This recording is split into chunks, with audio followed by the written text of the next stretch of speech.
This captivating movie, known for its unexpected plot twist, tells the story of a medical examiner accused of murdering his wife. His life takes an unforeseen turn when he crosses paths with a brilliant scientist who is conducting groundbreaking experiments involving the transfer of memories from one person to another. The story unfolds with a grim double homicide at a local drugstore. The film introduces us to the medical examiner, David, and his colleague Curtis as they arrive at the crime scene to assess the situation. Detectives Bressler and Gleek, assigned to investigate the case, join them. Among the victims is Donna Berman, an art student whose blood stains the wall, and a peculiar convex mirror. As David and Curtis meticulously examine the crime scene, David stumbles upon a twisted matchbook on the floor that triggers a sense of déjà vu. Curtis finds a half-eaten candy bar with a distinctive bite mark, prompting David to rush off, urgently requesting DNA analysis. Returning with a photo of the peculiar matchbook, David presents it to Detective Bressler. It appears eerily similar to one found in his late wife's office, hinting at a potential connection to her tragic murder. Although Bressler expresses some skepticism, he assures David of his unwavering commitment to solving the case. In the following scene, David reconnects with his daughters, sharing that their mother was a lawyer and they now reside with their Aunt Kelly, who still harbors resentment toward David. One evening, David and his girlfriend Stella attend a charity dinner where they encounter the enigmatic scientist Martha. She introduces an unusual experiment involving the transfer of memories between laboratory rats. While others at the event pay little attention, David is genuinely intrigued by Martha's work and expresses eagerness to learn more about her experiments. Although Martha initially appears somewhat hesitant, she eventually invites David to visit her lab. The next day, Martha delves into researching David's history at the local library. Her findings reveal that David was once a suspect in his wife's tragic passing and had grappled with alcohol-related issues. Newspaper clippings even suggest that he lost custody of his children. Meanwhile, back in her lab, Martha is surprised to see David waiting for her. She feels a bit uneasy around him, leaving the door wide open. Without delay, she shares the findings of her experiment. She sets a mouse free in a maze, and a cat gives chase. Eventually, the mouse gets caught in the maze. Martha goes on to explain that a person's thoughts and memories are kept in their cerebrospinal fluid or CSF. This is something David, being a doctor, already knows. Martha starts working on a special formula to make the brain more receptive during memory recall. She injects this formula along with the CSF from the previous mouse into a new mouse that's unfamiliar with the maze. But for the brain to respond, it needs a trigger, something like a familiar sight, sound, or smell connected to the memories to make the memory more vivid. In this case, the cat serves as the outside stimulant. When the mouse is let go, it navigates the maze perfectly and escapes from the pursuing cat. Knowing Martha's experiment has an 80% success rate, David then asks if she plans to conduct human trials. Martha explains that this would require extensive research, and additionally, 30% of the mice experienced heart attacks after the injection. David seems even more interested because, in his line of work performing autopsies, he is familiar with CSF and he has encountered many cases that couldn't be solved. He then offers himself as a willing human trial participant. However, Martha refuses, stating that as a scientist, it would be irresponsible. In the next scene, when David brings biological samples from Donna Berman,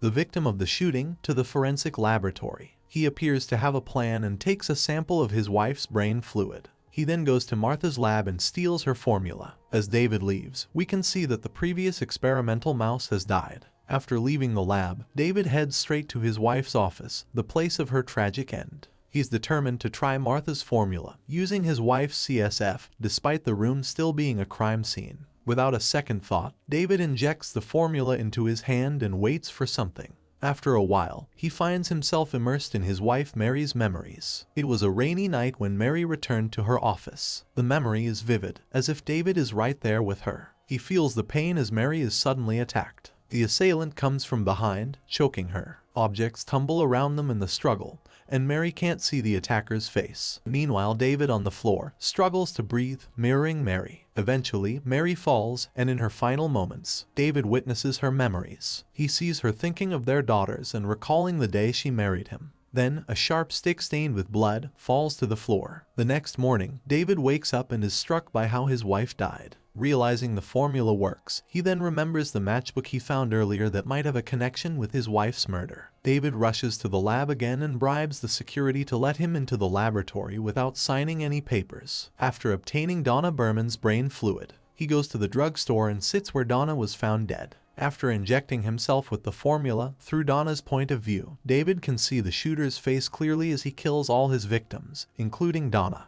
We can see David feeling terrified when the shooter points a gun at him. The shooter mercilessly shoots Donna and her blood splatters, causing David to lose consciousness. As he wakes up, he immediately leaves the drugstore. Flashbacks of his wife and Donna still linger in his head. The next day, he goes to a forensic sketch artist to draw the suspect. He doesn't seem satisfied with the result and goes to his office to draw it himself. As we can see, the drawing looks exactly like what David saw earlier. He then asks Curtis to reconstruct the drawing in 3D. Suddenly, David has a flash memory of the shooter again, and his nose starts bleeding. When David heads to his office, Martha comes to ask him about her stolen formula. David explains that her formula works and gives him an experience as if he was really there. It might be a solution to solving his wife's murder case. Martha is still angry and a little bit worried because David used a high dose. However, deep down, she also thinks her research could potentially be used in a positive way. She then asks David to go to her lab to examine the side effects. In Martha's lab, she checks David's body. Everything seems fine, except for a minor strain on his heart. Martha starts to worry, but David reassures her that she won't get in trouble if she keeps quiet. Suddenly, David gets news from Curtis that they've identified the suspect from David's sketch. The criminal's name is Eddie Dutton.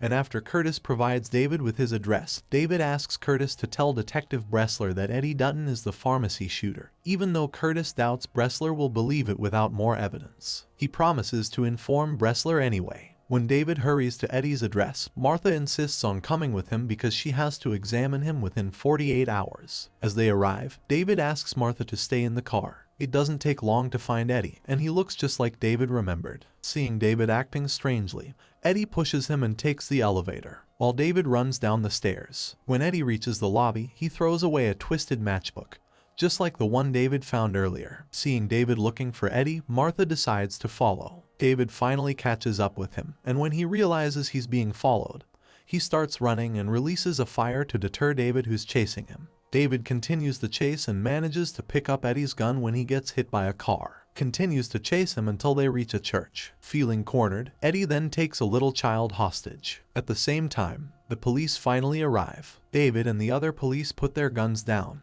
but suddenly Bressler shows up and shoots Eddie while David pleads for him not to be killed. Detective Gleek gets angry, questioning how David ended up in this situation, to which David responds he was just following a lead. When Bressler asks if Eddie is the pharmacy shooter, David remains silent. After a while, following David's unauthorized investigation, Stratton decides to fire him outside, while Curtis explains that he didn't leak the investigation paperwork to anybody. David's attention is drawn to Eddie's body being loaded into a hearse. David then returns to his office, telling Martha that he needs to pick up something. Inside, David pretends to use the toilet and asks Martha to wait for him in his office. He then goes to the autopsy room where Curtis is preparing to autopsy Eddie's body. David tells Curtis that Bressler wants to talk to him. Before leaving, he asks his assistant to fetch a blade saw from the back. As David is about to take something, he hallucinates Eddie rising up and shooting him. David looks terrified, but he manages to proceed and takes Eddie's brain fluid, putting it in a vial just in time for when Curtis returns. While heading out of the office, Martha continues to record David's condition and also asks to stay at David's house in case something happens to his body. At night, David can't sleep and decides to sneak into his wife's office. There, he injects Eddie's brain fluid and starts experiencing Eddie's memories. He hides in the closet when Mary comes in, then immediately attacks her, just like before. When David begins mirroring Eddie, it causes a noise that wakes up Martha. As Martha approaches him, David starts to choke her, just like Eddie did to his wife. Suddenly, a car arrives and Eddie releases his grip on Mary. He finds out David came home drunk and decides to run away. David follows in Eddie's footsteps but falls to the ground. Martha then gives him a pill that can reduce the side effects. David finally realizes that Eddie didn't kill his wife, someone else did. While he explains that he was passed out near his car, suddenly David has another of Eddie's memories where he was beaten by his dad when he was a kid, and it seems he was also beaten up by someone else. The scene then cuts to inside the house. When David is more relaxed, he begins to share that he has a drinking problem and started smashing things, which led to frequent arguments with his wife for months. David also shares that he found out later from the autopsy report that his wife was 5 weeks pregnant, which fills him with deep regret. The next morning, Martha sneaks out, leaving David asleep, and goes to meet Curtis to request Mary's fetal blood. In Martha's lab, while conducting a paternity test, David unexpectedly arrives. They discover that the baby isn't David's. Martha sympathizes, wondering why Mary never told him about the pregnancy. David quietly leaves the room, deep in thought. Martha then gives him some things to think about. She speculates that perhaps the man David is searching for could be the real father, since nobody else knew about him. And apparently, Martha was right. Through Mary's sister, David finds out that his wife had an affair with a detective. But Mary didn't tell his name to her sister. Mary's sister adds that Mary called off their relationship, and for some reason, she wanted to work things out with David. David and Martha head straight to the police office. Inside, David meets Detective Bressler and Gleek. Suddenly, David has a vivid memory of Bressler shooting Eddie. He explains that the baby Mary was carrying isn't his, and that his wife had an affair with a detective. Bressler, curious, asks if Mary's sister knows who this detective is. Gleek, growing impatient, questioning if David thinks a cop is behind his wife's death. David is sure that someone entered his wife's office and killed her. Bressler then asks about Eddie. David responds that Eddie was there but didn't commit the murder. This angers Gleek, who's fed up with David's claims. Suddenly, David is overwhelmed by Eddie's memories again. As he's escorted through the hallway, David realizes that Eddie spent a lot of time here and got beaten by the cops. Outside, another wave of memories washes over him, affecting his body dramatically. In the hospital, as David is being carried, he has a flashback of his own, where Detective Gleek found him drunk and informed him about Mary. While still confused about what happened, his kids saw him getting arrested. He was also interrogated by Detective Gleek. He is accused of murder due to being at the scene, but he believes a proper trial could clear his name by revealing who the real killer is. The situation becomes complicated when a police officer makes a critical mistake. Before the officer obtains a search warrant, he discovers a note of apology from David to his wife. So the court discharged David for lack of evidence, which means the real killer is still out there. The next day, David's wife's sister brings his daughter to pay a visit, expressing that they don't want to lose their daddy. When Martha also visits David, suddenly her lab explodes and we can see a man in the distance leaving the scene. Martha then gets informed about it and rushes to her lab. Not long after, Gleek comes and asks David about a cop named Joseph Bodnar, whom David has never heard of. Gleek suspects he might be the cop David is looking for, and he's in the hospital after accidentally shooting himself in the chin. This incident happened on the same day as David's wife's death. Unfortunately, the bad news is that Bodnar is in a coma. Gleek hasn't found a connection between David's wife and Eddie Dutton yet. David rushes to Martha's lab, finding her amid the aftermath of the explosion. She also manages to find a vial of her formula. Together, they visit Bodnar in the hospital. The doctor mentions that another cop had come to visit earlier, but didn't give his name. After the doctor leaves, David is certain that Bodnar knew everything and decides to take his brain fluid. Succeeding, Martha suddenly offers to take the injection herself, as David just had a heart attack, and another injection could be fatal. David agrees and allows Martha to do it. Meanwhile, Bressler is seen spying on them at David's wife's office. While David is preparing the injection, Martha takes out her recorder to document her first injection. David then tapes Martha to the chair, stating that it will protect her. However, it becomes apparent that David has tricked her into letting him inject himself. Suddenly, he stumbles, and the recorder falls to the floor. David begins to experience Bodnar's memories, where Bodnar seems disappointed because Mary wanted to end their relationship. Suddenly, Bressler shows up, and Martha asks him to untie her. When Bressler approaches David, it triggers Bodnar's memory with Bressler. Apparently, Bodnar was Bressler's partner. Bressler is a corrupt cop who used Eddie to set up a drug deal. Together, Bressler and Bodnar killed the criminals and kept the spoils for themselves. Bressler then figured out about Martha's formula. He realizes that David knows everything about Eddie and admits that he's the one who caused the explosion in Martha's lab. David has another memory. After the incident, Bodnar felt guilty and, with the help of Mary, they planned to turn Bressler in.